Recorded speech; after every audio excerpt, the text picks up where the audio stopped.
네, 안녕하세요. 오늘 여러분의 인바디 결과를 좀 도와드릴 정다혜입니다. 네. 제가 또 빠르다는 얘기를 살짝 들으니까요. 오늘 좀 천천히 해봐야 되는 생각을 좀 머릿속에 좀 기억을 하면서 한번 시작을 해보도록 할게요. 혹시 인바디 가지고 오신 분들 계세요? 네. 자, 여러분 인바디를 딱 봤을 때요. 인바디를 보고 어떤 생각이 들어야 할까요? 혹시 내가 초대한 사람이 왔어요. 와서 그분이 인바디를 딱 봤는데 어떤 생각이 머릿속에 들어야 할까요? 어떤 제품을 추천해줘요? 그 고객이 왔을 때 인바디를 딱 보고 내가 정말 뭔가 달라질 게 필요하구나라는 생각이 들으면 어떨까요? 그럼 너무 좋겠죠. 근데 그 과정이 혼자 있을 때는 어려운데 이 사람이 나보다 나에 대해 더 많이 알고 있는 상황이야 라고 한다면 추천을 받고 싶어지겠죠. 나 혼자 있을 때 너무 힘들었는데 이분 얘기 들어보니까 그럴싸해. 이분 얘기 들어보니까 날 빼줄 수 있을 것 같아. 이분 얘기 들어보니까 내가 조금 더 살 빼는 데 도움이 될 것 같아 라는 생각이 든다면 성공이겠죠.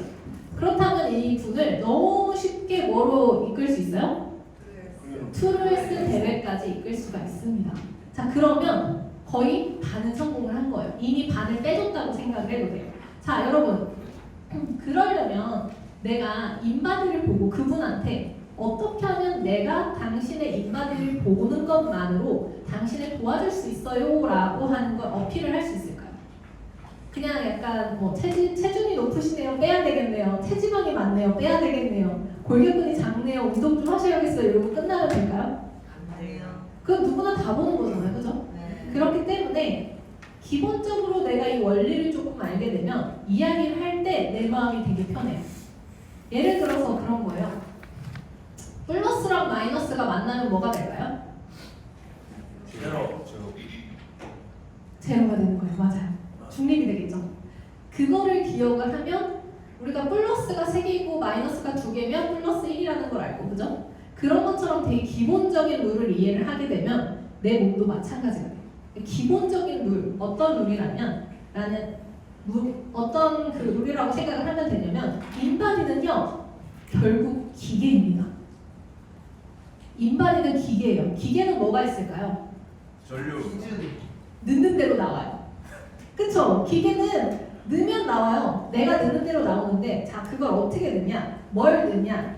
결국은 그 인바디라는 기계가 사용하는 방법은 전류를 넣고 전류가 나오는 걸 봐요.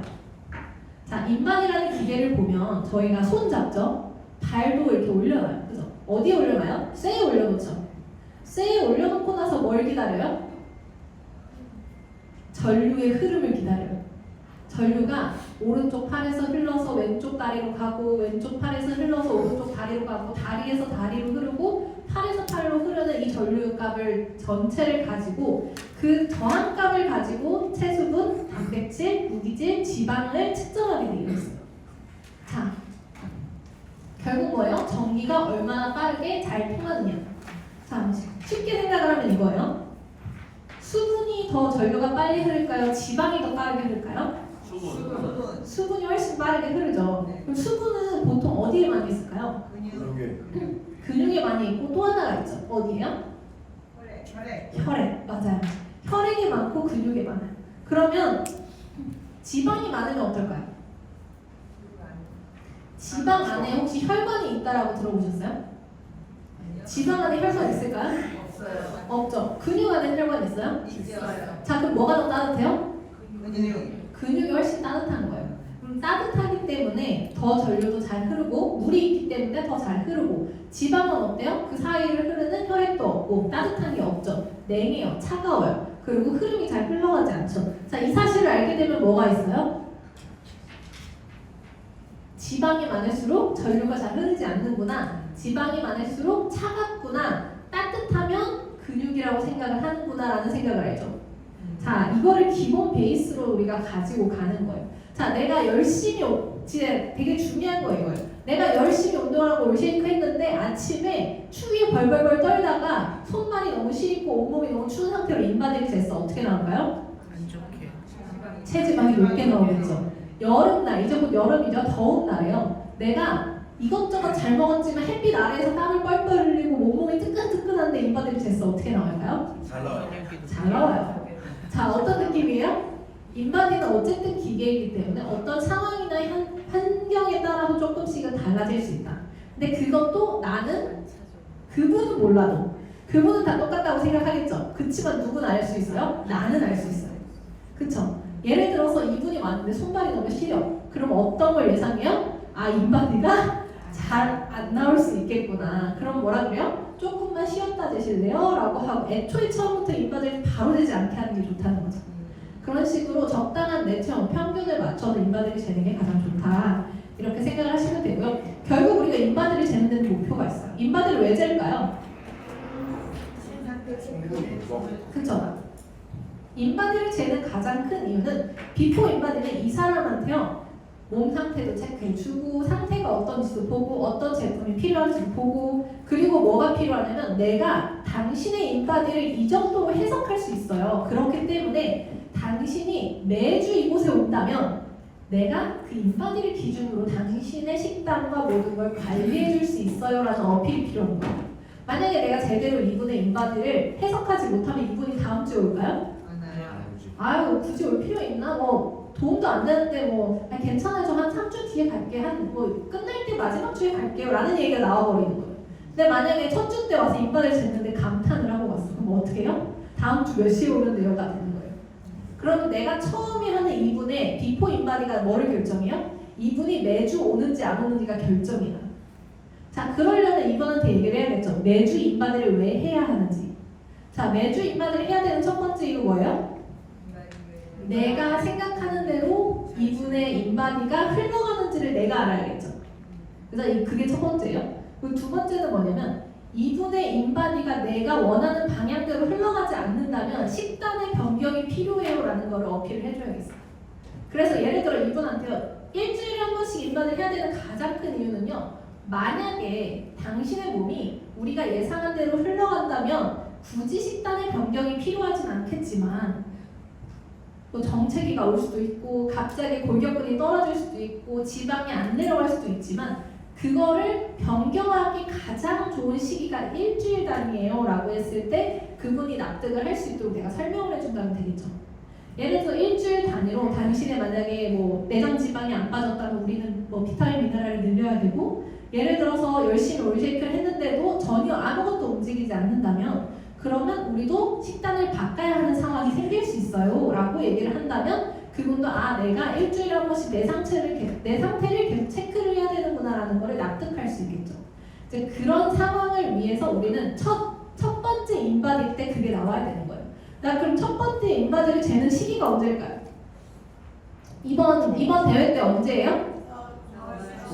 4월 17, 18, 19, 3일이죠? 자, 3일 동안 나는 이분이 비포 인바디를 쟀을 때 다 쟀어요? 사진 찍고 보내야 될까요? 아니면 이걸 가지고 내가 얘기를 해야 될까요? 얘기를 해야 되겠죠. 무슨 얘기를 해야 돼요? 무슨 얘기를 해야 될까요? 인바디를 보고 이분의 상태와 뭐가 필요한지 그리고 어떤 제품이 도움이 될지 그리고 일주일에 한 번씩은 꼭 와야 되니까 다음 주 언제 올지까지 정하면 너무 좋겠죠. 이제 그렇게 해서 매주 언제 올 수 있는지 그리고 인바디를 재야 하는 이유 일주일에 한 번씩 재야 하는 이유 그리고 내가 어떤 방향으로 도와줄 수 있는지 그런 것들을 얘기해주면 좋겠죠. 특히 저는 많이 사용하는 걸 예시를 많이 들어요. 예를 들어서 저는 가시기 전에 그 얘기를 해요. 골격근은 1kg 정도 떨어질 수 있고요. 그리고 체지방이 만약에 일주일 내로 떨어진다면 굉장히 잘하고 계시는 거예요. 그래서 다음 주에 한번 이게 진짜 그렇게 되는지 볼게요 라고 하면 이분이 어떻게 돼요? 다음 주에 그거 보러 오는 거예요. 그래서 만약에 와서 인바디를 재는데 그렇게 안 된다면 우리 예상한 대로 안 됐으니까 식단을 조금 바꿔볼까요? 라고 하면 되는 거예요. 그러면 이분도 되게 쉽게 따라와요. 이 얘기를 안 하고 나서 그 다음 주에 예상했던 인바디대로 안 나와서 내가 당황을 하면 어떻게 돼요? 이럴 리가 없는데 이러면 이제 이분이 깜짝 놀라는 거죠. 이제 이분을 내가 믿고 가도 되나? 라는 의미 생기는 거예요. 자, 그리고 결국은요 우리가 매주 인바디를 하면서 어떤 거를 하게 되냐면 집중을 해야 되는 부분이 있어요. 대부분 어떤 거 집중하세요? 여러분 몸무게 집중하세요? 체지방 키로수 집중하세요? 골격근 집중하세요? 아니면 체지방률에 집중하세요? 네, 보통 이제 사람마다 이제 좀 다르시더라고요. 어떤 분은 율에 집중을 하시고, 네, 마지막까지 항상 매주 체지방률만 보시는 분도 계시고요. 어떤 분은 키로수를 보시는 분도 계시고, 어떤 분은 골격근을 보시는 분도 계세요. 근데 저는 보통 어떤 걸 추천을 하냐면 1주부터 5주까지는 키로수에 집중을 하라고 얘기를 해요. 왜 그런지 아세요? 결국 우리가 하는 건 뭐예요? 다이어트예요.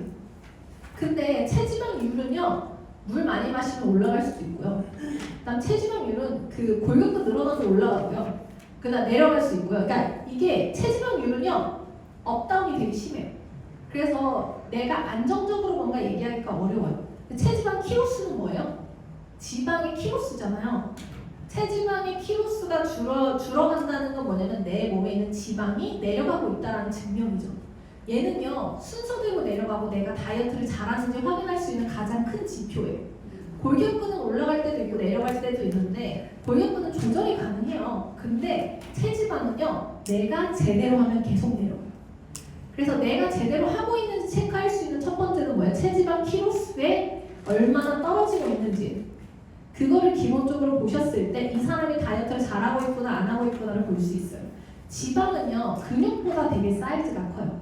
어느 정도냐면 근육이 이제 주먹 2개 정도 합한 사이즈라고 보면 이제 지방은 이거의 한 8배? 그 정도로 굉장히 많은 게 1kg예요. 그러면 이 1kg가 빠지더라도 지방이 빠지면 티가 많이 날 수밖에 없어요. 근데 결국은 뭐냐면 눈바디가 달라진다는 거죠. 허리 사이즈가 달라지고 옷 사이즈가 달라지는 상황이 생기는 건 지방의 키로수가 떨어질 때예요. 근데 결국은요, 우리가 물론 체지방률을 7% 빼기 위한 거기도 하지만 결국은 이 사람의 체지방 7%가 안 되더라도 다이어트가 되고 살이 빠지면 어떨까요? 좋아요. 기분이 좋은 거예요. 그리고 옷도 사이즈가 달라지니까 주변에서 말도 너 너무 살 빠졌어, 이뻐졌어라는 얘기가 들려오니까 다른 거예요.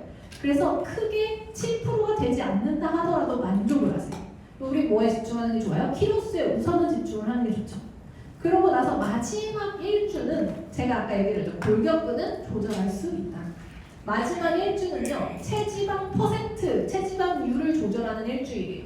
내가 골격근을 몇으로 맞출지, 골격근으로 얼마의 체지방률을 맞출지 그런 거를 조절하는 게 마지막 1주 동안 하는 거죠. 그래서 1주부터 5주까지는 거의 체지방 키로수를 낮추는 데 집중을 하시는 게 좋고, 그리고 마지막 한 주는요, 체지방률을 맞춰서 이분이 상품을 타갈 수 있게 하는 마지막 한 주가 되는 게 좋다는 거예요. 그래서 충분하게 이분이 5주 동안 열심히 하시고 나면 마지막 1주를 가지고 이분이 7%가 될 수 있게 내가 골격근을 높여주는 방향으로 가시면 된다라고 볼 수 있습니다.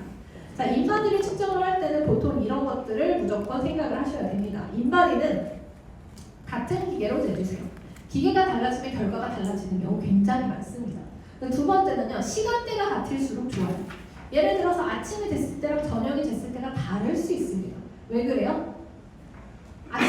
아침에 보통 오후면 좀 찬 편인 경우가 많아요. 그렇죠? 식사를 안 했거나 공복이거나 그러면은 몸이 냉하단 말이에요. 그럼 인바디도 잘 안 나오는 경우도 많아요. 근데 식사를 다 하고 나서 예를 들어서 뭐 쉐이크도 다 먹고 그러고 재면 어떨까요? 인바디가 다는 훨씬 잘 나올 수밖에 없겠죠. 인바디는요, 측정 전에 먹거나 마신 것이 있느냐에 따라서 또는 같은 시간인가 같은 기계인가에 따라서 조금씩의 차이가 있을 수 있다. 근데 이 조금의 차이가 나중에 내가 인바디를 봤을 때 설명을 할 때 훨씬 더 편안한 상황이 될 수 있는 거예요. 똑같은 조건에서 똑같은 시간대에 했을 때 결과에 변화값이 별로 없잖아요. 그래서 더 정확하게 이분이 다이어트가 잘 되고 있는지 그거를 살펴볼 수 있는 계기가 되죠. 자, 그리고 나서 중요한 게 바로 이거예요. 대부분 이제 다이어트를 하게 되면은 가장 크게 가장 먼저 빠지는 게 뭐예요? 물이 빠져요. 그래서 물이 빠지기 시작을 하면은 물은 어디에서 내려갈까요? 물이 빠지면 어디가 줄어들까요? 근육이 떨어져요. 맞아요. 그렇기 때문에 처음에 저희가 올쉐이크를 하면서 어떤 일이 발생을 하냐면 올쉐이크를 하면은요, 보통 우리가 식간을 하고 쉐이크도 마시고 평소보다 물 많이 마시지만 골격근이 떨어질 거예요. 예를 들어서 이분이 정말 물을 정말 잘 챙겨 먹는다고 하면 골격근이 안 떨어질 수도 있어요. 하지만 하지만 대부분 물을 원래 잘 안 먹던 사람이 올 쉐이크를 하는 거라서 골격근이 떨어지는 게 너무 당연한 거긴 해요. 왜냐하면 수분량이 줄어들기 때문에. 그렇다면 이런 분들이 있어요. 저는요 원래 물을 하루에 1리터도 안 마셨는데 저 지금 이거 하면서 하루에 3리터씩 먹는데 골격근이 왜 떨어져요? 물이 왜 떨어져요? 할 수 있죠. 근데 우리가 마실 때 마시는 물을 흡수하는 율은 생각보다 높진 않아요. 그러면 우리가 평소에 뭘로 수분 흡수를 많이 하냐면 탄수화물, 야채 이런 우리 식사를 할 때 먹는 거 있죠. 거기에서 흡수하는 물의 양이 되게 많아요. 왜냐하면 이게 소화를 시킬 때 우리 몸 안에 오래 있잖아요. 수분은요 생각보다 빠르게 우리 몸에 흡수가 되고 나머지가 배출이 돼요. 근데 음식 같은 경우는 오래 머물기 때문에 그만큼 수분이 흡수하는 시간이 오래 걸리겠죠. 그러니까 많은 양을 흡수할 수 있는 거예요. 그래서 먹는 것만으로 수분 흡수가 되게 높은 편이거든요. 그렇기 때문에 근데 우리 쉐이크 먹으면 어때요? 소화 흡수가 빠르죠. 오래 머물지 않기 때문에 흡수량이 생각보다 적을 수 있어요. 골격근이 떨어지더라도 한 1kg에서 1.5kg까지 떨어지면 1.5kg 좀 많은 거고 보통 평균에 1kg 정도 떨어진다고 보시면 돼요. 근데 만약에 이분이 조금씩 자주 수분 섭취를 잘 하셨다 하면은 안 떨어질 수도 있겠죠. 자, 그리고 가장 이상적인 단백질의 양도 있어요. 내 몸무게만큼을 좀 이렇게 체크를 해서 하는 게 좋고요. 특히 근력량이 너무 부족하신 분들 계세요. 그런 분들은 1.5배에서 2배까지 섭취를 추천해 드리는데 보통 이렇게 얘기를 하죠. 이거는 저희 홈페이지에 너무 잘 나와 있더라고요. 오소린 있는 사이트 그 사이트 저희 들어가서 오소린을 딱 누르면 얼마나 먹어야 되는지 너무 잘 알려줘요. 그래서 내가 만약에 고객분들한테 얘기를 할 때 직접적으로 이렇게 먹어야 돼요 라고 하는 것보다는 그냥 사이트 들어가서 이게 한국의 영양협회에서 추천을 하는 단백질 권장 섭취량이에요 라고 얘기를 하면서 이분한테 당신의 몸무게에 맞게 오소리를 섭취해 주시면 가장 도움이 됩니다 라고 하면 굳이 내가 이분의 오소린 양을 늘려주지 않아도 이분이 무슨 생각을 해요? 아, 내가 단백질량이 부족해서 덜 빠지나 보다 라는 생각을 하게 됩니다. 그럼 뭐예요? 알아서 구매해서 드시는 상황이 발생을 해요. 자, 내가 구매를 해서 먹으라고 했을 때 이 사람이 구매를 하는 게 편할까요? 아니면 알아서 어떻게 구매해요? 나 이거 더 먹고 싶어요 하는 게 편할까요? 알아서 얘기를 하면 내가 그냥 방법만 알려주면 되잖아요. 그죠? 설득을 하지 않아도 돼요. 그렇기 때문에 이런 거는 직접적으로 눈으로 보여주는 게 훨씬 좋다는 거예요. 그래서 이런 것들을 뭐 카톡이라든지 아니면 이 사이트에 들어가서 오소린이라는 창을 한번 보세요. 거기에 이런 내용이 있어요. 참고하시면 좋을 것 같아요. 라는 얘기를 하더라도 이분이 이제 다이어트를 시작하면서 욕심이 나면 이게 눈에 보이기 시작을 해요. 그러면 양을 조절하게 되는 거죠. 자, 이제 인바디로 좀 넘어가 볼게요. 인바디를 저희가 딱 보면은요. 가장 기본적으로 보는 게 바로 이 부분이에요. 어떤 부분이요? 가장 위에 있는 이제 그 골격근 지방 분석이라고 되어 있는데 저는 여기 보면 체성분 분석 있잖아요. 여기 보시면 요 위에 부분 있죠. 요 윗부분을 저는 안 봐요. 여기 보시는 분들 계시거든요. 근데 저는 별로 추천은 안 해요. 이유가 뭘까요? 왜냐면은 이게 함정이 빠지기가 되게 좋은 부분이 이거예요. 왜냐면 단백질을 내가 열심히 먹었는데 이게 팔에서 만약에 올라가지 않으면 이분이 뭐라 그럴까요? 왜 나 단백질 많이 먹었는데 이거 그대로예요? 라는 얘기가 나와요. 그래서 자, 이거 무기질. 내가 비타민 미네랄 많이 챙겨 먹는데 그대로예요. 또 떨어졌으면 뭐라 그래요? 나가 이렇게 먹었는데 왜 안 올라가요? 이 효과 있는 거 맞아요? 이 얘기 나오는 거예요. 자, 이거를 왜 저 추천을 안 하냐면요. 여러분 자, 지방을 분해할 때 필수적인 게 뭐예요? 비타민, 미네랄, 단백질, 좋은 기름이죠. 몸에서 사용을 할까요? 아니면 그냥 안고 있을까요? 사용을 하겠죠. 그럼 얘가 좋아져요? 나빠져요? 자, 그 얘기를 해야 되는데 그러면 또 함정이 한 번 더 빠지죠. 먹었는데 올라갈 때도 있고 먹었는데 내려갈 때도 있잖아요. 그러면 언제 이렇게 하고 언제 저렇게 해야 되는 내가 나 자신의 모순이 생겨요. 근데 이게 그분이 이해를 하면 상관이 없거든요. 대부분 그거에 대해 이해를 잘 못하세요. 그럼 무슨 일이 생기냐면 내 모순에 내가 빠지기 시작하면 이분이 신뢰를 잃기 시작을 합니다. 그래서 저 부분은 저는 과감히 패스를 해요. 어디부터 얘기를 드리냐면 보통 여기부터 얘기를 드립니다. 여기부터 얘기를 드려요. 그러면서 무슨 얘기를 해요? C면은 C타입이네요? I타입이네요, D타입이네요 라고 얘기를 하면서 I나 D인 경우는 저는 강력하게 추천을 하면서 뭐라고 얘기해요? 지금처럼만 하셔도 몸이 너무 좋으실 것 같은데 운동을 잘 하시나 봐요. 평소에 뭐 하시나 봐요 라고 얘기를 하시고 C타입인 경우에 어떤 얘기를 해요? 우리 운동도 조금 하고 몸의 밸런스를 잡아볼까요? 라고 하면서 좀 좋은 긍정적인 미래에 대해서 좀 얘기를 하죠. 자, 이렇게 얘기를 하면서 자 이제 인바디를 보기 시작을 합니다. 처음으로 여기를 봤죠. 그 다음에 얘기를 하는 게 어디야? 체지방률을 인식을 시켜드려요. 왜요? 체지방률을 봐야지 이분이 내가 얼만큼 빼야 되는지에 대한 감이 잡혀요. 왜냐면 우리 대회잖아요. 대회니까 이분이 만약에 40%다 그러면은 40%에서 7%를 빼면 얼마예요? 33%까지 빼야 되네요 라는 얘기를 할 수 있죠. 그러니까 몇 프로까지 빼야 되는지라는 그런 목표를 우리가 얘기해 줄 수가 있는 거예요. 얘기를 하면 이분이 내가 경각심이 좀 생기는 거죠. 나 이만큼 빼야 되는구나. 내가 빼야 될 게 많구나 라든지 그런 생각을 가지게 됩니다. 자, 그러고 나서 보는 게 어디예요? 바로 이 부분을 봅니다. 이 부분을 보는 가장 큰 이유는 뭐냐면 몸의 밸런스를 보려고 해요. 자, 여기 보시면 이제 두 줄이 있어요. 위에 거는 아래 게 있는데 위에 거는 키로수라고 돼 있고 아래는 퍼센트라고 돼 있어요. 자, 이 퍼센트가 어떤 걸 기점으로 퍼센트를 얘기를 할까요? 현재 체중 기준일까요? 네. 아래 거? 자, 이 퍼센트의 기준은요. 인바디를 체크하는 모든 사람의 기준이에요. 자, 내 나이대가 있죠. 내가 30대야, 40대야, 50대야가 있죠. 그러면 만약에 제가 지금 35이면 35 여성의 내 키를 가진 친구들이 가지고 있는 골격근이 있을 거예요. 그 골격근을 기준으로 했을 때 나는 정 가운데 있으면 뭐예요? 100%인 거예요. 가운데에 가까울수록 100%를 얘기하는데 내 나이대에 있는 사람들보다 내가 골격근량이 떨어져. 그럼 어때요? 90, 70, 80 이런 식으로 내려가죠. 내 나이대에 비해서 내가 골격근량이 높은 편이면 어때요? 100, 105, 110 이런 식으로 올라가요. 기준은 뭐예요? 내 나이 또래나 내 나이대의 기준을 본다라고 보시면 돼요. 그래서 결국은 내 몸에 내 몸무게를 기준을 하는 게 아니라 전체 데이터를 기반으로 한다고 하더라고요. 자, 그러면 전체적으로 봤을 때 내가 최소한 뭐를 맞추는 게 좋을까요? 100은 맞으면 좋은 거예요. 그게 표준이라고 볼 수 있겠죠. 그렇기 때문에 100을 기점으로 이분이 운동을 하면 어디로 가요? 105, 110이 되는 거예요. 자, 100을 기점으로 했을 때 이분이 맨날 소파에 누워있고 안 움직이고 그러면 어떻게 돼요? 떨어져요.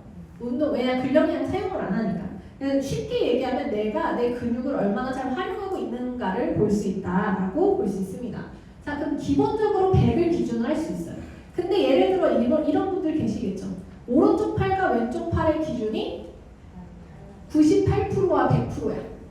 그럼 이분이 예를 들어 오른쪽은 100인데 왼쪽은 98이야. 그럼 이분 뭐 하는 분이야?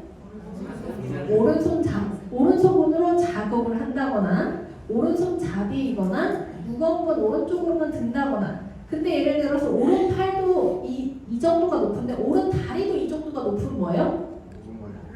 골반이 살짝 틀어져 있을 수도 있어요. 왜냐하면 골반이 보통 틀어지면은 오른쪽이 둘 다 높거나 왼쪽이 둘 다 높거나 이런 경우가 되게 다반사로 일어납니다. 그래서 그런 걸 보고 골반이 약간 틀어지거나 자세가 좀 잘못되거나 한 걸 볼 수가 있고요. 또 이런 경우가 있죠.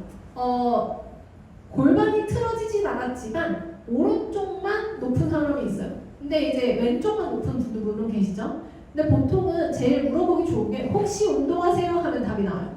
테니스 치는 분들, 골프 치는 분들, 한쪽 운동하시죠? 한쪽 운동하시면 보통 뭐가 돼요? 거기만 2에서 3 정도가 높은 경우가 많아요. 한쪽, 예를 들어 오른쪽이든 왼쪽이든 한쪽만 2에서 3 정도가 높으면 혹시 운동하세요? 라고 물어보면 너무 좋고요. 그리고 예를 들어 수영을 하신 분들은 상체 근육만 더 높은 분이 계시죠. 그리고 예를 들어서 하체 운동, 등산하시는 분들은 또는 아래에 있는 다리 근육만 한 105, 110이 되는 분들도 계세요. 그래서 그런 것들을 보고 이분이 운동을 하고 있는지 미리 체크가 가능합니다. 이분이 나 운동하고 있어요 라고 얘기를 안 해도 그걸 보고 운동하시는 것 같더라고요. 왜냐하면 오른쪽이 왼쪽보다 근육 사용량이 높으시네요 라고 하면 이분의 신뢰를 내가 가져갈 수 있겠죠. 이런 사소한 것들을 가지고 이제 이야기를 하면 너무 좋다라고 볼 수 있고요. 이제 그 아래로 보이는 이 세포 외 수분비 분석이라는 게 있습니다. 보통 이제 이게 380에서 385 정도, 0.385 정도를 저는 이제 표준으로 좀 보긴 해요. 저거는 부종 수치라고도 볼 수 있어요. 이제 내 몸에서 흡수되지 않고 겉에 맴도는 이제 수분량이라고 볼 수가 있죠.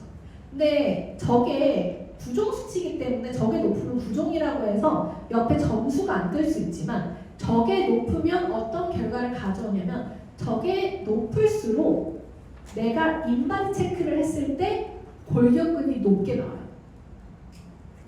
자, 여러분 어떤 일이 생기면 부종이 생길까요? 나는 먹잖아. 라면 먹고 자면 왜 부종이 생겨요? 염분이 많으니까. 염분이 많으면 그럼 뭐가 된다는 거예요? 웃는다. 붓는다라고 생각도 할 수 있지만 염분이 많으면 내 몸에서 수분을 빨리 내보내지 않는다도 돼요. 무슨 말이에요? 일반 물을 마시면 수분이 빨리 나가죠. 근데 염분이 있는 물을 섭취하게 되면 겉도는 수분이 많아지겠죠. 겉도는 수분은 어떻게 생각을 할 수 있냐면 흡수되기까지 기다리는 수분이라고도 할 수 있어요. 그러니까 내가 겉도는 수분들이 많으면 결국은 세포 외 수분비 분석에서 부종이라고 원래 나오기는 하지만 보통 대부분 부종이라고 생각을 해요. 그렇지만 저게 높으면 높을수록 내 골격근은 높게 나올 수밖에 없어요. 그렇기 때문에 저거는 결국은 제가 파이널 이때는 상관없겠죠.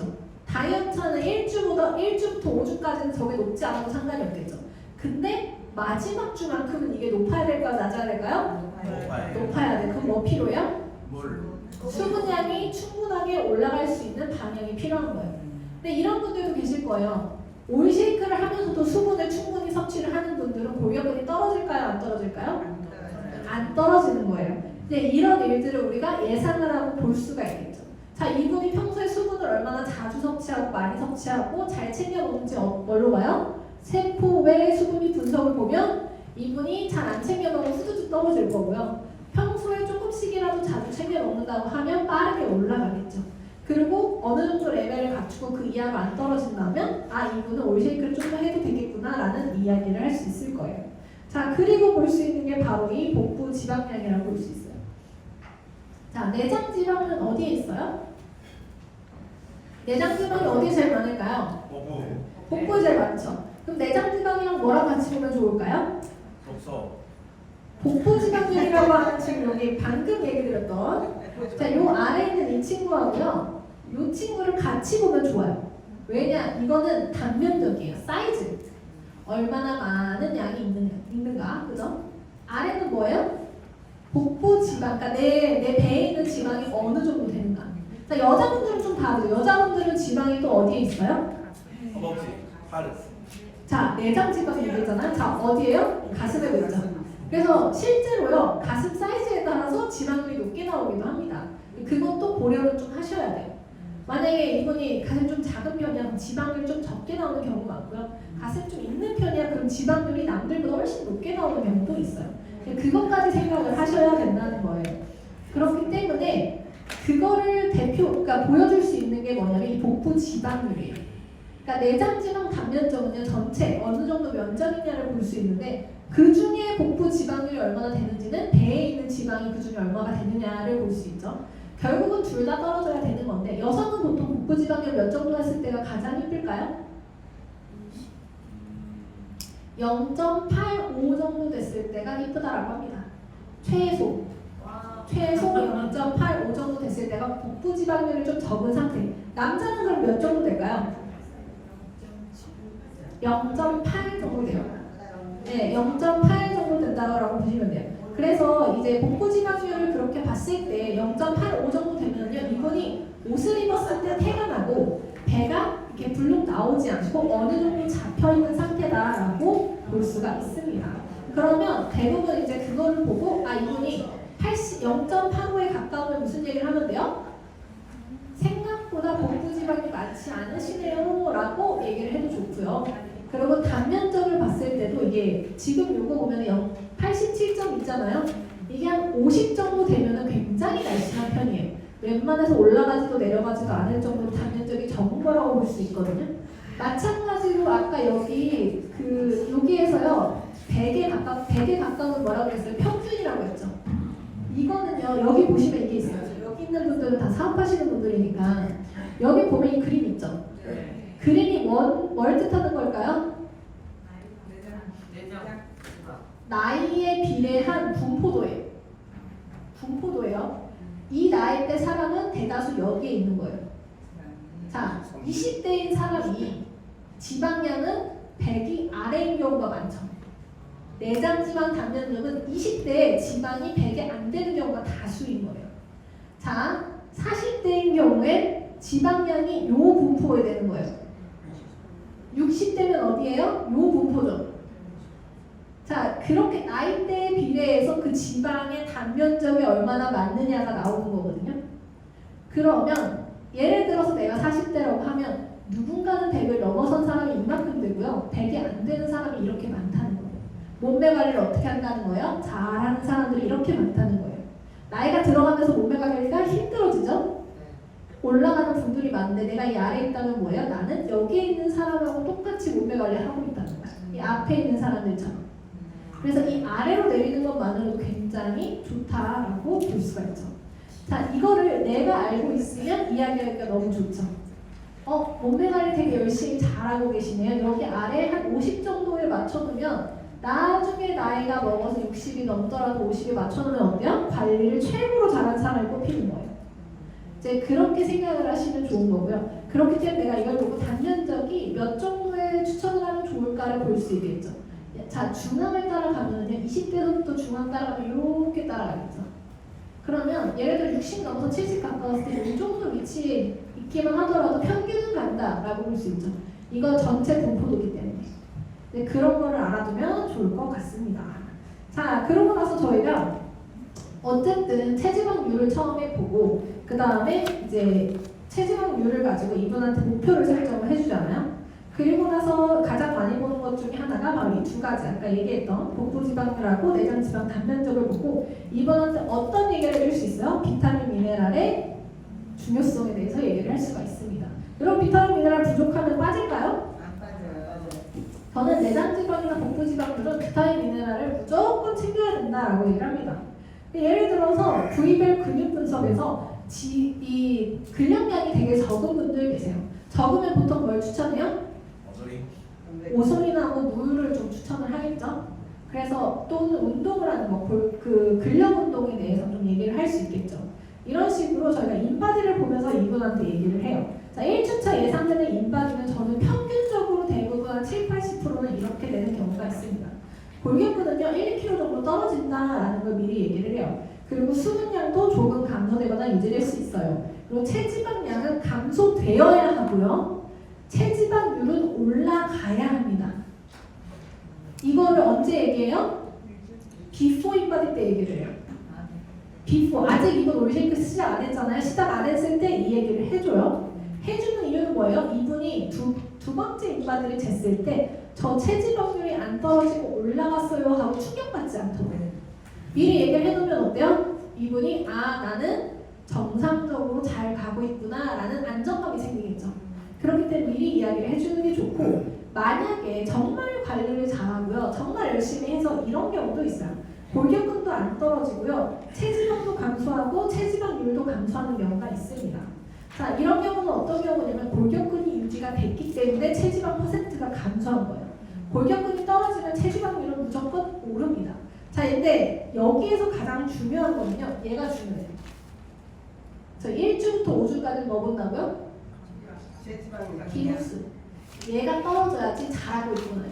다른 거는 올라갈 수도 있고 내려갈 수도 있고 막 다 왔다 갔다 할 수 있어요. 근데 뭐만 보면 돼요? 얘가 떨어졌는가? 얘가 떨어졌는가를 봤는데 떨어졌어. 그럼 이분은 잘하고 있는 게 맞아요. 자, 그럼 보통 평균적으로 일주일에 얼마 정도 떨어졌을 때가 평균적으로 잘 떨어졌다고 할 수 있을까요? 1kg. 평균적으로 이제 키로 수는 1.1에서 2kg 사이를 얘기를 해요. 남자분들 같은 경우는 더 떨어지는 경우도 많아요. 근데 최소 이제 1kg에서 2kg 사이는 떨어져야 이분이 정상적으로 잘 떨어진 거예요. 근데 만약에 이분이 1kg가 안 돼 떨어졌다. 그러면 뭔가 변화가 필요한 시점일 수도 있어요. 만약 이분이 50kg대 정도로 되게 낮아요. 그러면 1kg가 안 되게 떨어질 수도 있어요. 근데 예를 들어 뭐 60kg대 이상이거나 뺄 게 많은데도 불구하고 이분이 1kg도 안 되게 떨어졌어. 그럼 뭐예요? 무언가 부족해서 다 태우지 못했다라고 생각을 하면 됩니다. 그럼 뭐예요? 뭔가가 부족하다는 얘기니까 내가 더해줄 게 필요한 거죠. 비타민, 미네랄이든 또 단백질이든 아니 좋은 기름이든 수분량이든 뭔가 변화가 필요하다는 걸 캐치하시는 게 좋아요. 저는 평균적으로 1.5kg 정도 떨어지면 잘하셨어요. 평균적으로 잘 떨어진 거예요 라고 얘기를 해요. 근데 만약에 0.7kg가 떨어지거나 하면 뭐라 그럴까요? 우리 조금 더 노력해볼까요? 우리 조금만 늘려볼까요? 이거 너무 잘하셨는데 요 속도로 나가면 우리 마지막까지 우리가 원하는 것까지 도달하기 조금 어려울 수 있어요 라는 얘기를 하는 거예요. 그렇기 때문에 이제 1.5 정도 빼면은 아니면 1kg 넘게 빠지면 거의 오케이 유지할게요 아니면 변경 조금 해볼게요 라든지 얘기를 하면서 잘하고 있다는 얘기를 하고 1kg 미만으로 빠지면 추가가 필요하다라는 어필을 꼭 해줍니다. 그래서 그걸 생각하시면 되고 그렇다면은 체지방이 감소하지 않는 경우에는 원인으로 뽑을 수 있는 게 보통 이런 거예요. 호르몬이 나한테 얘기는 안 했는데 그죠? 그런 분들 꼭 있어요. 나한테 얘기는 안 했는데 이분이 여성분인데 예를 들어서 생리가 불순해. 뭐예요? 생리 불순하신 분들 보통 뭐가 있냐면 그 단악성 난소증후군이 있는 경우가 있어요. 단악성 있는 분들 살 빠질까요? 엄청 안 빠져요. 근데 그런 분들이 있는 경우에는 호르몬 밸런스 당연히 맞춰줘야겠죠. 그러면 원인에 대해서 얘기하고 뭘 추천을 해줄지 얘기해야 되고 갑상선 있는 분들 플러스 꼭 필요하죠. 플러스 없으면 살 절대 안 빠지잖아요. 그런 것처럼 또 남자분들도 렌즈가 아까 그 남성 호르몬이 부족해가지고 안 빠지는 경우도 종종 있으세요. 남자분들은 호르몬의 영향을 좀 덜 받긴 하죠. 그렇다고 하더라도 호르몬에 따라서 제품 추천을 해야 되는 거고 지방간이 또 있는 경우 있어요. 지방간 있으면 어때요? 지방간 좋아질 때까지 안 빠져요. 또는 지방간이요 있더라도 살이 빠지는데 완전 느리게 빠져요. 느리게 빠지는 분들은 그만큼 더 많은 게 필요하다라고 볼 수 있고 내장 지방이나 복부 지방률이 변하지 않는 분들이 있으시죠. 그런 분들은 보통 비타민 미네랄의 부족이라고 볼 수가 있어요. 자, 수분량 부족으로 안 빠지는 분들이 계세요. 인바디를 하면 뭐가 어떻게 나올까요? 아까 세포 외 수분비가 굉장히 적게 나오거나 또는 이제 인바디를 했을 때 체지방이 되게 높게 나오는 경우 있죠. 물이 너무 없으니까 지방률이 계속 올라가는 거예요. 골격근이 과하게 떨어지는 경우도 있죠. 골격근이 예를 들어서 1kg 넘게 떨어졌다 그럼 이분은 수분이 많이 빠진 거예요. 수분이 과하게 빠지면 골격근이 1kg 넘게 떨어질 수도 있어요. 그것도 생각을 하시면 되고 보통은 과체중이나 비만이신 분들이 수분이 과하게 빠져가지고 이제 1kg 이상 떨어지게 되면서 이제 다이어트를 했을 때 그 지방이 덜 빠지는 경우를 종종 보긴 합니다. 그리고 과한 탄수화물 제한 식사 무슨 말을 하냐면 어차피 살 뺄 거잖아 우리 그죠? 그러니까 뭐라 그래요? 탄수화물 안 먹으면 살이 더 빠지겠지? 라는 생각해요. 근데 탄수화물 아예 안 먹으면 살 빠질까요? 탄수화물은 꼭 필요하다고 보면 돼요. 왜냐면 어떻게 생각을 하면 되냐면 어쨌든 뭔가를 태울 때 불쏘시개는 필요하잖아요. 그죠? 근데 이 불쏘시개 역할을 할 최소한이 없으면 아예 불이 타질 않아요. 그 최소한의 역할을 해줄 수 있는 만큼은 우리는 꼭 섭취를 해줘야 된다라고 보면 됩니다. 자, 그렇기 때문에 이렇게 얘기를 좀 해요. 예를 들어 호르몬에 문제가 있다? 그럼 플러스 오마스 맨스 저는 많이 추천을 하고요. 지방간이 있다 하면 퓨어나 뉴트리베르스를 많이 넣어버려요. 그냥 먹을 수 있을 만큼 사이사이 계속 먹게 합니다. 그래서 조금 결과가 빨리 나올 수 있도록 일주일 안에 지방간을 좀 잡을 수 있도록 하는 방향을 하고요. 또 변비 심하신 분들이 있어요. 근데 이제 변비가 심하면 많은 분들이 고민을 해요. 어떤 제품 추천하면 좋아요? 라고 얘기를 합니다. 저는 이제 바이탈 혈당 지하의 맨나포를 좀 추천을 해요. 근데 이게 그 결과가 조금 다릅니다. 바이탈은요 변을 좀 말랑말랑하게 해줘요. 그래서 변비가 심하지 않은 분들 있죠. 그런 분들은 바이탈로 충분히 잡힐 수가 있어요. 근데 변이 어느 정도까지 말랑말랑하냐면 약간 여기 좀 이렇게 뭐라고 얘기하기 좀 그렇지만 이게 설사는 아닌데 그 약간 된 것도 아닌 좀 애매한 그 상황 사이에 있는 변까지 가요. 그게 이제 되는 게 바이탈 한 6개, 하루에 6개 정도 넣으면 그 정도의 변으로 가게 됩니다. 그래서 화장실 가는 거를 단 한 번, 두 번 정도 쪼로만 줘도 괜찮은 사람들 그럼 바이탈이 빠르겠죠? 근데 혈당을 먹는 것만으로도 화장실을 잘 가는 분들이 계세요. 혈당은 식이섬유를 늘려주죠. 식이섬유 부족으로 잘 못 가시는 분들은 혈당만으로도 늘려줄 수 있고요. 그리고 꾸준하게 변비가 왔었던 분들도 계시죠. 근데 그런 분들은 저도 해봤는데 지아이나 메나폴을 그냥 다량으로 넣는 게 오히려 더 빠를 때가 있더라고요. 수분 양도 늘려주기도 하고. 그래서 물도 많이 늘려주고 지아이나 메나폴을 먹는 것도 추천이 되고요. 그리고 이제 새싹보리 같은 거를 한 3포씩 먹어주는 것도 도움이 돼요. 그래서 우리 새싹보리 좋아하는 분들 물론 계시지만 싫어하는 분들 많으시잖아요. 새싹보리 같은 걸 한 3포씩 넣어줬을 때 화장실을 좀 빨리 가더라 하는 분들도 많으세요. 그런 거 좀 추천을 드리고 비타민 미네랄을 가장 빠른 게 솔직히 뉴트리베로스가 빨라요. 그래서 저는 내장 지방이 너무 많다. 그럼 뉴트리베로스를 왕창 먹어요. 근데 내장 지방이 타고 있긴 한데 이분이 체중이 좀 적게 나가는 편이야 하면 카타를 넣어요. 무슨 말이냐면 체중이 많은데도 잘 안 탄다는 건 흡수가 안 된다는 얘기거든요. 그래서 뉴트리베로스를 좀 많이 넣어요. 근데 체중이 적은데 안 타는 거는 흡수는 하고 있는데 부족하다는 거라 그냥 카타를 넣는 경우가 많아요. 예를 들어 이분이 뭐 50kg, 60kg 대인데 잘 안 타요 라고 하면 보통 카탈리스트 양을 늘려버리는 경우가 많고 이분이 80kg대, 90kg대는 잘 안 타요 라고 하면 뉴트리베로스 양을 왕창 늘려버리는 경우가 많아요. 근데 그게 저는 해보니까 도움이 좀 많이 되더라고요. 그리고 수분량 부족하면은 이제 뭐 동치미라든지 국물이라든지 저는 이제 조금 그냥 많은 분들이 소금을 굳이 넣어야 돼요 라고 하는데 소금에서 타먹는 것도 물론 저는 이제 먹느냐 마느냐 그거는 개인의 선택이라고 얘기를 하지만 그래도 동치미 국물이라든지 발효 국물을 좀 좋아해요. 발효시킨 국물을 좀 추천합니다 라고 얘기를 해요. 뭐 동치미라든지 아니면 진짜 미소된장국이라든지 이런 것들 좀 그렇게 발효된 국물 종류로 해서 좀 추천을 많이 하는 편이고요. 그리고 예를 들어서 유산소를 하고 있다면 유산소 하지 말라고 얘기 많이 드려요.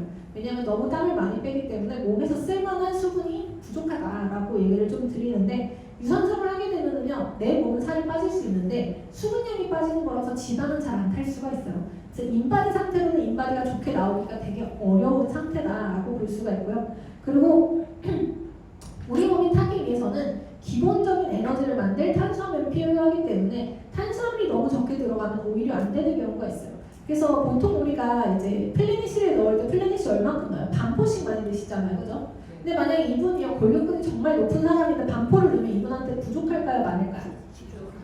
부족해요. 왜냐면은 내가 그 많은 골격근은요 결국 내 몸은 유지해야 되거든요.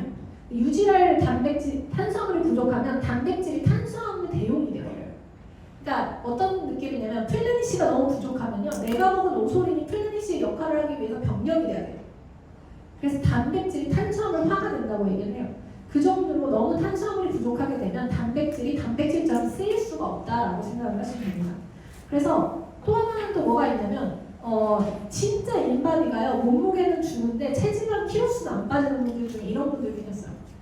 하루에 새끼 쉐이크 먹는데 2번 더 먹으면 더 빠지지 않을까? 라는 생각으로 안 먹는 분들 계세요. 식감도 안 먹고 다 안 먹어. 그럼 어떻게 되게요? 안 빠져요. 절대 안 빠져요. 이게 저희가 내장 지방을 빼야 되는데 그만큼의 양이 들어가지 않으면 안 빠진다고 얘기 드렸잖아요. 그래서 우리 뭐예요? 비타민 미네랄 늘려주고 오솔인 늘려주고 오히려 늘려주지 우리가 그걸 빼지 않잖아요. 그 이유는 뭐냐면 과하게 굶거나 식단대로 먹지 않고 있거나 아니면 이제 내가 한 끼 두 끼를 빼놓고 먹기 시작을 하면 어떤 일이 발생을 하냐면 부족하기 때문에 우리 몸에서는요 지방을 태우지 않아요. 내 몸에서 필요한 영양분의 이상이 들어왔을 때 내 몸에서는 지방을 흔쾌히 보내줘요. 영양 충분하니까 지방아 너는 가도 돼라는 그게 생겨요. 근데 만약에 내가 먹는 양이 내가 필요한 양보다 적어. 그럼 어때요? 언제 넉넉한 영양이 들어올지 몰라서 지방을 태우는 걸 꺼려해요. 나중을 위해서. 왜냐면 나중에 못 먹을 수도 있잖아요. 나중에 내가 밥도 못 먹고 뭐도 못 먹고 할 수 있으니까 그때를 대비해서 내 몸은 대비를 하려고 해요. 그래서 뭐래요? 지방을 안 태우고 고이 간직합니다. 그래서 뭐만 나가요? 수분만 나가죠. 그래서 키로수는 줄 수 있지만 체지방 키로수는 안 나가는 상황이 돼요. 그래서 뭐냐면 골격근만 계속 떨어지게 돼요. 그래서 그렇게 살을 빼봤자 나중에 요요가 굉장히 쉽게 오는 상황이 돼요. 그렇기 때문에 너무 과하게 굶지 않도록 만약에 이분이 체지방 키로수가 아니라 골격근만 떨어지고 있다면 이거는 충분히 의심해 볼 만한 일이다. 혹시 안 드셨냐? 식단 안 드셨어요? 쉐이크 덜 드셨나요? 이거 꼭 물어보셔야 된다라고 이야기를 드리고 싶습니다. 자 그렇다면 제가 왜 마지막에 골격근하고 수분기를 꼭 체크를 하셔야 된다라고 얘기를 드리냐면 여기 보시면 아시겠지만 처음에 내가 33%로 시작을 했다라고 하면 골격근이 떨어지면 올라간다 그랬죠. 골격근이 떨어지면 올라가는 거예요. 그러니까 체지방률을 우리가 봐야 되기 때문에 근데 만약에 체지방만 떨어지면 결국 떨어지죠. 수분하고 골격근을 그대로 유지했다는 전제하에. 자, 근데 예를 들어서 골격근도 떨어지고 수분도 떨어지면 어때요? 반대로 올라간다는 거예요. 자, 이거를 계속했을 때 우리가 체지방이 떨어지고 수분하고 골격근이 올라가면 굉장히 드라마틱하게 떨어져요. 그쵸? 근데 예를 들어 골격근이 내가 아까 굵은 것처럼 그렇게 떨어졌어요. 그다음에 그러면 체지방도 물론 조금은 떨어질 거예요. 근데 수분을 예를 들어 내가 최대한 유지를 했다고 하더라도 결국 똑같다. 처음하고 똑같은 상황이 되죠. 대부분 인바디를 했을 때 결과가 보통 뭘로 많이 나오냐면 욕심을 내서 굶기 때문에 이런 결과가 제일 많이 나와요. 뭐라 그래요? 나는 해봤는데 1, 2%밖에 못 뺐어 라는 얘기를 해요. 왜냐하면 급하니까 뭐예요? 빠르게 굶는 거죠. 굶으면 다 빠질 거라 생각하니까 결국은 이 상황이 돼요. 골격은 훅 떨어지고요. 그 다음 체지방도 물론 조금 빠져요. 근데 결국은 수분은 그래도 내가 좀 올랐어. 왜냐면 배고프니까 물만 마시죠. 그리고 이런 문제가 생겨요. 뭐예요? 예전하고 빠진 건 빠졌는데 똑같아요. 그런 상황이 발생할 수가 있다. 그러면 우리 뭐예요? 요거만 하더라도 5% 뺐죠. 요거만 하더라도 5% 뺐어요. 그러니까 1주부터 5주까지 여러분이 골격근하고 수분량 유지하면서 체지방만 빼더라도 5%예요. 근데 만약에 내가 거기에서요 이거 뺀 거를 유지를 마지막에 6주 때 유지를 하면서 운동을 하고 수분을 마시면 어떻게 돼요? 8% 뺐죠. 그래서 마지막 6주는 여러분이 이거를 올리는 방향으로 가시고 1주부터 5주 동안은 잘 안 빠지는 체지방을 최대한 요걸로 만드는 태워주는 일을 해주는 게 좋다는 거예요. 자, 이제 약간 캐치가 가능하죠? 네. 어떤 느낌으로 가야 할지 알겠죠? 네. 자, 그렇게 가시면 된다라는 거예요. 자, 그리고 우리가 이제 기본적으로 몸의 에너지 과정을 마지막으로 제가 좀 설명을 드리면서 마치려고 하는데요. 우리가 밥을 먹으면 결국 그 이유는 뭐냐면 당을 만들려고 해요. 에너지를 만들려고 하거든요. 그래서 이 에너지가요, 우리가 먹자마자 바로 쓰이지 않죠. 혈당이 바로 올라가지 않아요. 이거를 글리코겐이라는 형태로 근육에서 저장하고 간에도 저장하고 이렇게 넣게 돼요. 근데 이 글리코겐은 뭐라고 생각하면 되냐면 냉장고예요. 자, 요리를 했어요. 반찬을 했단 말이에요. 냉장고에 넣으면 먹을 때 어떨까요? 편해요. 그냥 꺼내서 먹으면 돼요. 편하기 때문에 에너지가 덜 들어가는 거라고 보시면 돼요. 1의 에너지로 10의 에너지를 만들 수 있는 굉장히 가성비가 좋은 친구예요. 근데 예를 들어서 제가 요리를 했는데 급하게 안 먹어. 또는 요리가 너무 많아. 냉동실에 넣었어. 자, 이 요리 이거 먹으려면 어떻게 해야 돼요? 해동해야지, 또 데워야지, 할 일이 많죠. 에너지가 얼마큼 들까요? 훨씬 많이 들어요. 그죠? 그러면은 내가 그만큼의 에너지를 들여서 해야지만 먹을 수 있는 게 냉동실이에요. 냉동고에 넣는 건 어디냐면 지방이라고 보시면 돼요. 자, 그러면 내가 사람이잖아요. 그죠? 뭐가 더 편할까요? 냉동실에도 요리가 있고요. 냉장실에도 요리가 있어요. 뭐부터 먹게 돼요? 냉장고에 먼저 먹게 돼요. 냉장고에 있는 거 먼저 먹고 나서 이거 없으면 어떻게 돼요? 어쩔 수 없이 냉동고 꺼내 먹는 거예요. 자, 그럼 다이어트는 어떻게 될까요? 내가 글리코겐이라고 하는 냉장고에 있는 걸 먼저 어느 정도는 써야지 내 몸에서 고려를 해보는 거예요. 지방을 꺼내다 쓸지. 그렇기 때문에 우리는 어때요? 처음 1주 동안 뭘 해요? 이 글리코겐을 태우는 일을 하는 거예요. 처음 1주 동안에 우리가 올쉐이크를 했을 때 왜 해야 되는지를 알려줘야 되잖아요. 이 얘기를 해주면 되게 좋은 거예요. 우리가 먹게 되면 대부분 글리코겐이라는 형태로 냉장고에 넣게 되는데, 그리고 냉동고에 있는 이 지방을 결국 쓰려고 하면 이 글리코겐이 비어있으면 무조건 지방을 쓸 수밖에 없다. 그래서 우리가 첫 1주 동안 하는 건 이 글리코겐을 비우는 일을 하는 거예요. 그래서 당연히 뭐 할 수 있다? 배고플 수 있고요. 뭐가 먹고 싶을 수 있고 뭔가가 땡길 수 있어요. 왜냐하면 이 글리코겐이 비었으니까 채워넣고 싶어서. 그러면 이분이 배고플 때마다 무슨 생각을 해요? 내가 먹으면 이 글리코겐이 다시 차겠구나 라는 생각을 할 수 있겠죠. 그런 것처럼 이분을 이렇게 이해를 시킨다면 이분이 다이어트를 성공할 확률이 확실히 높을 수밖에 없고요. 그리고 또 하나, 아까 탄수화물 얘기를 제가 좀 했잖아요. 왜 탄수화물이 최소의 탄수화물이 필요하냐면 1의 에너지는 있어야 10을 만들잖아. 그쵸? 0이면 어때요? 그것도 못 만드는 거예요. 자, 근데 지방을 태울 에너지와 지방까지 타는 거예요. 내가 1000이 필요하다고 하면 적어도 글리코겐이 한 2, 30은 있어야지 그 2, 30으로 만든 에너지를 가지고 지방도 태울 수 있는 거예요. 그러니까 최소한의 탄수화물을 어느 정도 먹어줘야지 지방을 태울 수 있을 정도의 에너지가 만들어진다는 거예요. 그렇기 때문에 탄수화물을 아예 안 먹는 사람은 오히려 살이 잘 안 빠지고요. 탄수화물을 조금이라도 섭취를 해가면서 하는 분들이 더 잘 타는 이유는 그거예요. 자, 그러면은 어떤 분은요, 이제 요건 좀 과할 수 있는데 어떤 분은요 빨리 타고 어떤 분은 덜 타요. 이유는 뭘까요? 이거 이제 조금 더 나아가는데 보통 우리가 이 에너지를 대사하고 이 에너지를 만드는 공장을 미토콘드리아 공장이라고 얘기를 합니다. 자, 미토콘드리아는요, 우리가요 에너지를 많이 쓰면 많이 쓸수록 새로운 공장을 오픈을 해요. 평소에 내가 에너지를 잘 안 쓰는 사람이야, 활동이 잘 없어, 운동을 잘 안 해, 그러면 이 미토콘드리아 공장이 많을까요, 적을까요? 적어요. 그럼 당연히 지방을 태울 때 이 공장이 몇 개가 열릴까요? 적게 열리겠죠. 똑같은 방향을 하더라도 누군가 적게 타는 이유는 그거예요. 자, 그럼 내가 평소에 많이 움직이고 활동적이고 운동을 좀 하거나 근력량이 많아. 그래서 에너지를 많이 쓰는 타입이야. 그럼 어때요? 공장이 많겠죠. 이 많은 공장을 다 돌리면 지방이 훨씬 빨리 타는 일이 발생을 하는 거예요. 그래서 우리가 다이어트를 할 때 아예 아무것도 운동 안 하는 사람이 빨리 빠질까요? 운동하면서 하는 분이 빨리 빠질까요? 운동을 하는 분들이 빨리 빠지는 편이에요. 자, 그러면 왜 우리는 운동을 하는 분들이 더 빨리 빠지게 될 수밖에 없냐면 운동을 하면서 저희가 체온이 올라가잖아요. 체온이 올라가는 건 어떤 역할을 하냐면 내 몸에 있는 모든 공장들한테 너네 일해라고 얘기를 하는 거야. 자, 평소에는요 내가 필요한 만큼 공장이 돌아가요. 내가 100을 쓰고 있으면 100을 만들 정도의 공장은 돌아가죠. 근데 내가 1000을 쓰고 있잖아요. 그럼 1000을 만들 정도의 공장이 돌아가는데 유일하게 그 기초대사량이라는 얘기를 하죠. 그걸 가지고 그걸 기초대사량이라는 얘기를 하는데 유일하게 모든 공장이 오픈을 할 때가 언제냐면 모든 공장한테 다 너네 이래라고 얘기를 할 때가 바로 운동을 할 때예요.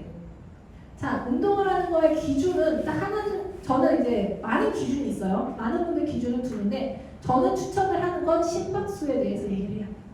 심박수가 일정량 이상이 되면 모든 공장이 오픈된 상태다라고 보면 돼요.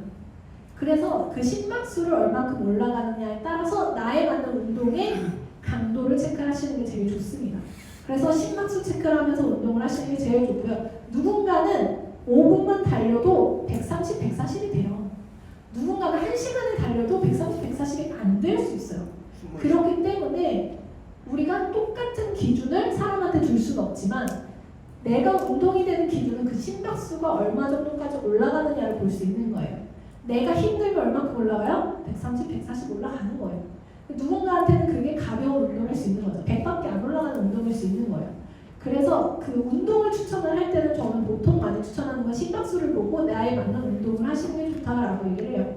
그래서 그거는 이제 개개인마다 좀 얘기를 하시는 게 좋을 것 같고, 제가 또 운동을 좋아하는 편이 아니기 때문에 운동관에서는 이제 조금 더 알아보시고 심박수 위주로 해서 했을 때 조금 더 효과적이다라고 생각을 하시면 좋을 것 같고요. 오늘 이렇게 인바디에 관해서 좀 얘기를 드려봤는데 깔끔하게 지금 한 1시간 정도 한 것 같아요. 그래서 이제 저는 강의를 마쳐보도록 하겠습니다.